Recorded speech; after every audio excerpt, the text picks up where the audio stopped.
Le vaudou, cette magie venue d'Afrique, capable, grâce à ses marabouts, d'envoûter n'importe qui, partout dans le monde. Cette sorcellerie qui demande sacrifice et use même de nécromancie. Cette magie noire qui... C'est bon, t'as fini tes conneries? Oui. Pardon. Désolé, c'est mon doppelganger qui fout encore la merde. Alors oui, on va bien parler du vaudou, mais on va tenter de laisser de côté tous ces clichés pour en revenir aux fondamentaux, tenter d'expliquer le plus clairement possible l'histoire de ce que l'on appelle aujourd'hui le vaudou. Allez, c'est parti pour un peu de culture.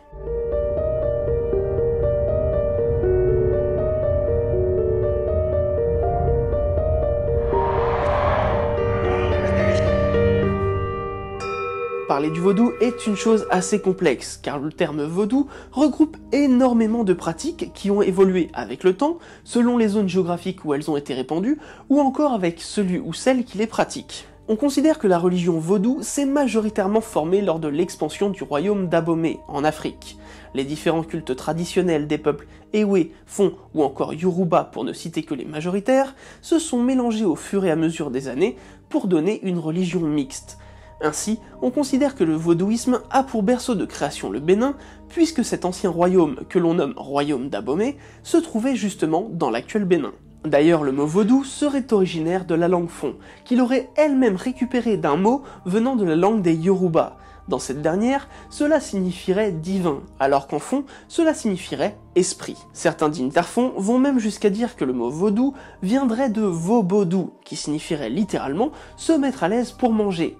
Dans l'idée, ce serait une image pour montrer l'esprit de partage avec les divinités, comme partager un bon repas. Mais bien sûr, tout ceci reste hypothétique. Il faut tout de même savoir que le vrai terme serait vaudoun et non vaudou. Le N final aurait été inaudible par les colons. C'est pourquoi on trouve différentes façons de dire ou d'écrire le mot vaudou, comme vaudou ou vaudou en fonction des peuples qui rapportaient les propos sur cette religion. Comme le vaudou rassemble plusieurs fois, il désigne l'ensemble des divinités comprises dans ses croyances, mais aussi toutes les forces invisibles auxquelles on peut croire. C'est pourquoi on le considère comme un subtil mélange entre le culte des divinités Orisha et la foi envers une vie spirituelle après la mort, venant de nombreuses régions d'Afrique. Mais alors, si le vaudou est inspiré des divinités telles que les Orisha, ça veut dire qu'il devrait y avoir un panthéon vaudou? Et oui, il y en a un. Tu fais quoi là? Je viens t'aider. Tu viens m'aider. Vu que dans la dernière FAQ, on a dit que j'apparaîtrais davantage sur la chaîne, je me suis dit que c'était le bon moment, vu que là on est sur le vaudou, et qu'il y a une véritable parité homme-femme, autant dans les pratiques que dans les divinités. Oui, vas-y. Tout d'abord, il y a ce dieu suprême que l'on nomme Mahou, traduisez l'inaccessible. Celui-ci n'a pas de forme, ce n'est pas une entité palpable, mais plutôt un concept, un tout. Nous avons donc un dieu suprême que l'on ne peut pas représenter. Attention, je ne dis pas qu'il est interdit de le représenter, mais bien qu'il est impossible de le faire. Il est le créateur de toutes choses, même des autres divinités vaudou. Il les aurait d'ailleurs créées afin de ne pas intervenir dans la vie des humains. Pour beaucoup, il est à considérer comme étant en dehors du panthéon vaudou.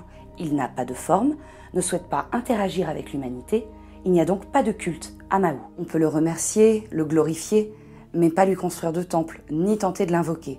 Ce serait en vain. Les divinités suivantes portent le nom de lois. Ce sont des esprits capables de communiquer et même de collaborer avec des humains si l'envie les en prend. Ces lois représentent généralement des puissances naturelles comme l'amour, la mort, la maladie, la pluie, la foudre, et j'en passe. Il est extrêmement compliqué de faire une liste parfaite de ces divinités, tant elles sont multiples. Si l'on considère que les lois sont une réinterprétation ou une évolution des orishas ancestraux, il est logique que leur nombre soit élevé, puisque l'on dénombre pas moins de 600 esprits de la nature dans les croyances Yoruba. Voici une liste non exhaustive de quelques lois qui font aujourd'hui partie du panthéon vaudou pour vous donner un aperçu de ces divinités. Ogun, le loi du feu, du fer et de la guerre.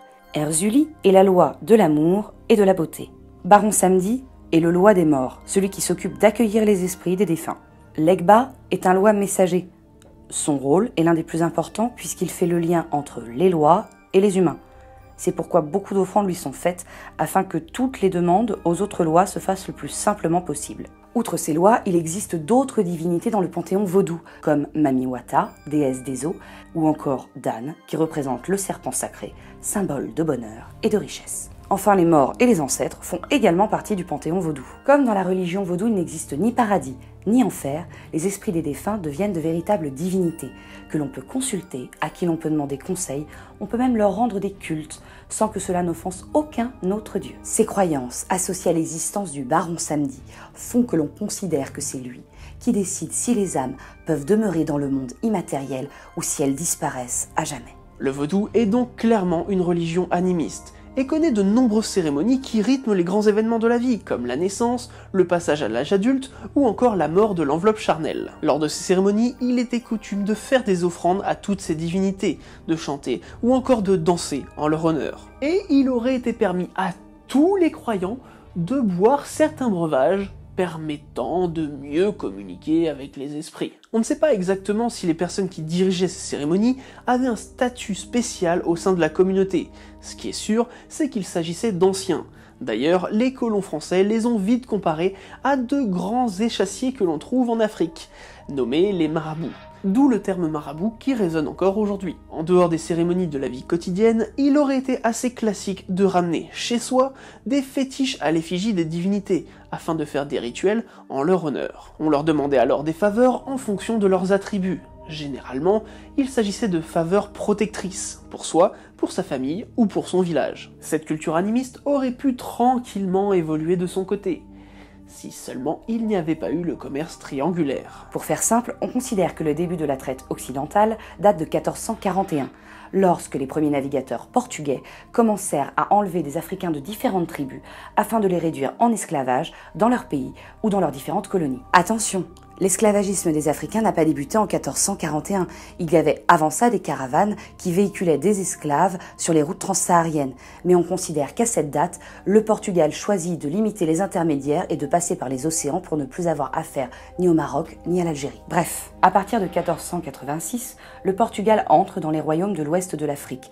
Par conséquent, les premiers esclaves ayant des croyances liées aux orishas sont déracinés. Très vite, d'autres pays européens comme l'Espagne, la France ou l'Angleterre commencent à vouloir leur part du marché. La France, qui s'est majoritairement installée sur les côtes de l'actuel Bénin, envoie de nombreux esclaves sur l'île de Saint-Domingue afin de cultiver les champs de tabac. Saint-Domingue que nous connaissons aujourd'hui sous le nom d'Haïti. Les esclaves étaient considérés comme venant d'un peuple primitif, et leur religion était vue d'un très mauvais œil par les missionnaires de l'église catholique. Le vaudou est très rapidement assimilé au satanisme, à cause des sacrifices d'animaux, mais surtout à cause de tous ces croyants qui rendent hommage à des divinités liées à la mort. On force donc tous ces esclaves à se convertir au catholicisme, et évidemment à parler français, sous peine d'emprisonnement ou de mise à mort. Là où le vaudou aurait pu disparaître, il s'est en fait adapté.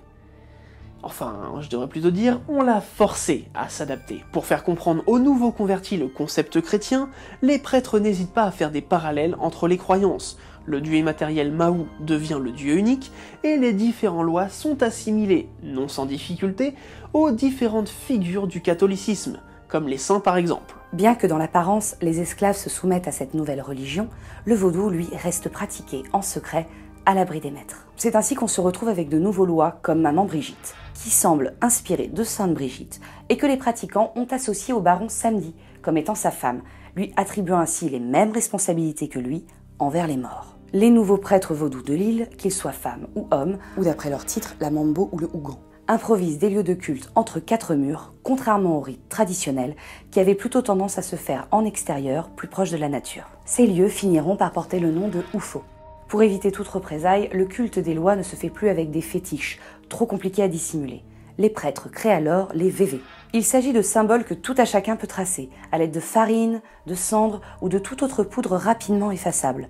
Il mêlait parfois symboles catholiques et symboles vaudous. Par exemple, le vévé du baron Samedi est une croix sur un autel entouré de cercueils, ou encore celui de Dambala est une croix sur un monticule entouré de 2 serpents. Le vrai problème, c'est évidemment l'esclavagisme. Là où le vaudou traditionnel apportait protection, réconfort ou encore guérison de l'âme et du corps, les adeptes du vaudou à Saint-Domingue commencent à demander aux divinités des faveurs afin de se venger des traitements qu'on leur fait subir. Et on va pas se le cacher, c'est une réaction totalement normale. Au lieu de demander aux lois de la protection, on commence à réclamer la vengeance, voire même le malheur porté sur quelqu'un. généralement les maîtres esclavagistes. C'est à peu près à ce moment-là que les poupées vaudou auraient commencé à être utilisées pour jeter des sorts. Cependant, il faut savoir que la pratique n'est pas vraiment née en Afrique, mais viendrait plutôt de croyances européennes. Mais on reviendra dessus dans un Ocult Truc consacré à cet objet. De même, les premiers zombies comme on peut l'imaginer aujourd'hui font leur apparition, car oui, les zombies font partie du folklore vaudou. Mais ça aussi, on y reviendra dans un prochain épisode. L'idée de la terreur par le vaudou s'est créée au fur et à mesure des générations, constituant ainsi un vaudou que l'on considère occulte, empreint de magie noire et qui a une image négative dans la tête de ceux qui ne cherchent pas à le connaître. En 1756, des guerres éclatent en Europe, poussant les colons français à s'installer sur le nouveau continent, en particulier en Louisiane. Ces familles emmènent évidemment leurs esclaves et le vaudou s'installe sur ces nouvelles terres. Finalement, l'esclavagisme prend fin à Saint-Domingue et on déclare l'indépendance du pays en 1804. Cette partie de l'île se nommera alors Haïti. Tous les habitants de l'île sont enfin libres de choisir leur religion. Le vaudou prend sa place et on construit même des temples qui se divisent en deux parties. D'un côté, le péristyle, la partie ouverte au public, avec en son centre le potomitan, représentant un axe qui va de la terre au ciel et qui établit le lien entre les hommes et les dieux. Cette idée de terre et de ciel semble être une influence chrétienne, car les croyances d'origine ne visaient pas forcément les cieux. Autour de ce potomitan, on dessine les vévés pour invoquer les lois, c'est donc là que se déroulent les cérémonies. La seconde salle est appelée Caille ou Bagui, mais aussi appelée la maison des mystères. Cette salle comporte un hôtel vaudou où seuls les prêtres peuvent se rendre. L'indépendance d'Haïti marque donc réellement le début de ce qu'on appelle aujourd'hui le vaudou haïtien. Une fois l'esclavage aboli aux États-Unis, en Louisiane, le vaudou a déjà pris racine et la population issue du trafic d'esclaves est maintenant libre d'avoir ses propres activités et ses propres commerces. Dans la région, ce sont majoritairement les femmes qui sont devenues prêtresses de cette religion. Tout était en place pour accueillir de grandes figures du vaudouisme comme Marie Laveau, qui fut baptisée la reine du vaudou.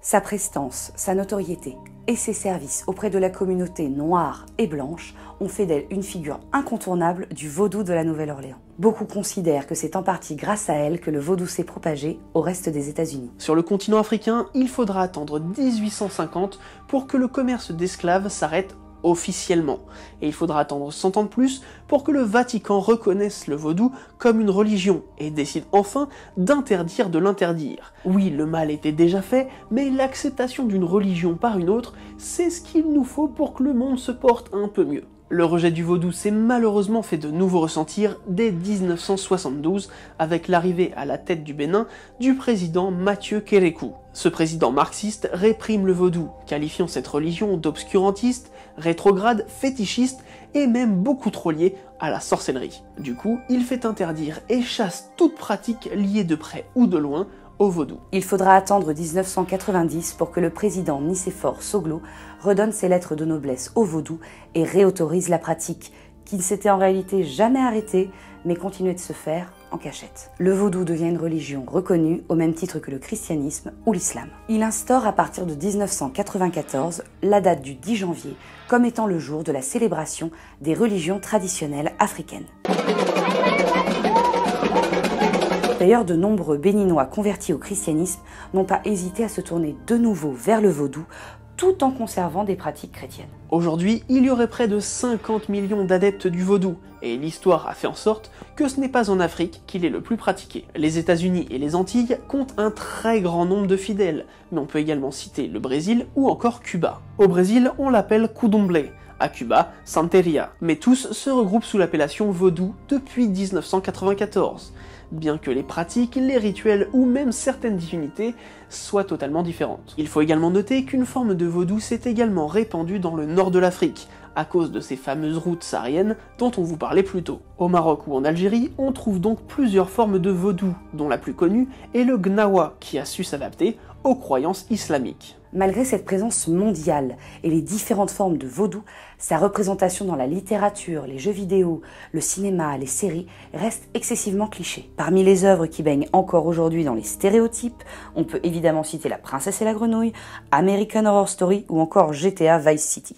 Voilà, On espère que cette vidéo sur l'histoire du vaudou vous aura plu. Évidemment, il y a de nombreux aspects de cette religion que nous aimerions traiter. Les zombies, Marie Laveau, le baron Samedi, Mamie Wata, les poupées vaudou, les gris-gris. Et il y aura de ce fait des épisodes spéciaux pour ça. Et comme d'habitude, n'hésitez pas à nous rejoindre sur les réseaux sociaux, Instagram, Twitter, Facebook et Tipeee ou Utip pour soutenir la chaîne. Quant à moi... Je peux le dire. Vas-y. Merci. Quant à moi, je vous dis à très vite pour un nouveau moment de culture. Mais c'est quoi cette disparition ?